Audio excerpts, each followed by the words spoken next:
Okay, so yeah, should goes out the window because there's no meaning. You have to realize that there is meaning, but all the meaning that you could even consider deals with the hostile temporal world, the theme park that you're playing around in. All the meaning has everything to do with that. There is no real meaning that you can carry into your sense of who you are. That's knowing. There's no meaning. It's knowing. It's seeing. It's seeing right everything right before you. There's no guessing. There's no figuring it out. There's no this means that. There's just and there's gratitude and there's bliss and there's surrender. That's all there is, and that's who you are. But in the world, you have all this other stuff. So, so first of all, if you're looking at spiritual teachings, boy, I don't, if I was guiding my son, if I had a son right now that was that age doing it, I do have a grandson, which I do guide on this. I really tried to tell him, help him to really look at everything that's going on. Because if someone is telling you that they have an answer to this, or if they say they're pushing you to do something, like use your will to do something, and if you grasp an idea and you start moving through it because you're just happy as a clam because you're moving through it, that's fine and dandy. But if you have to think and you have to work to do it, you might want to consider looking at that. Why are you having to do that? Maybe you need to rest and look at it a little bit before. And be frank, there are very few spiritual, not just religious, but spiritual teachings in this world that I can really surrender into.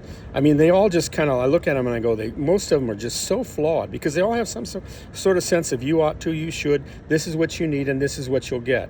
And if you're looking at anything in spiritual practice like that, you're off base. Jesus was a beggar. He had nothing. He could produce anything he wanted. He was a master of existence, and he walked around with nothing. I don't even think he had any plans. I think when he did his miracles, and if you read about his miracles, you kind of see that he praises like what he calls his Father, which is the concept of God. But he also praised the people who had faith. He would say something like, "Boy, I've never seen faith like that," indicating that their faith opened that up. I think he just was available. I think it was a channel that was available, and that's again why we want groups. Because when an open channel, if you're available and you're one with the open channel, which is you as well, you become part of that open channel as well. And that's, not become, but you open to it. You open to it. So, but I think, like religion and all the secular teachings on, one of the big things right now about religion is what I call white magic, which is basically using visualization, using your mind to manifest. Well, that's fine if manifestation was reality, but it's not. It's all temporal. It's all part of entropy. It rises and it crashes, and it does not give you, you think it's going to give you what you're looking for, but it doesn't give you that. It just gives you like a shadow of it. And then you finally, as you enter into the shadow, you go, oh, wait a minute, that's not what I'm looking for. I'm not sure what it is what I'm looking for. Of course you're not, because it's not in the world. It transcends it. And it's actually in the world completely, but it's not the meaning of it, not the meaning of it all. Now, I'm a Christian minister. I've been a minister, like a pretty, what I would call a pretty liberal Christian minister. On the scale of Christianity, my practice of when I was doing ministry was more towards Zen than Southern Baptist, say. Much more that line, but still there are limitations to that.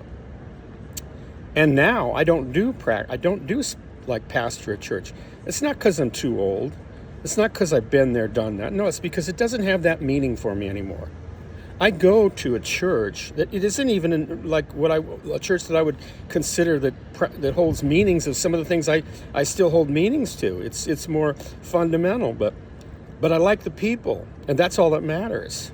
It's the fundamental reason why I do 12-step groups too. I don't find the key to a certain step or thing like that. I don't. I find the keys in watching people together share how the Spirit, the first 3 steps of a program works. I can't do it. God can, or Spirit can. I'm willing to let that Spirit do it in me.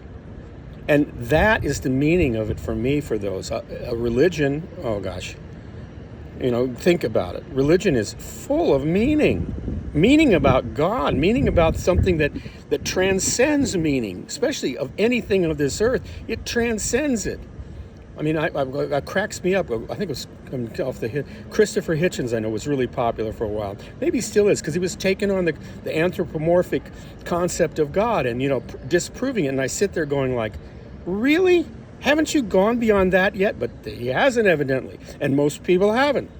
Because if you're still thinking, anthropomorphic God, that God is, instead of you're made in God's image and you don't know what that is, you're saying, oh no, God's made in my image and I know what that is. It's like, it's the daddy or the mommy that I wished I'd have had when I was born.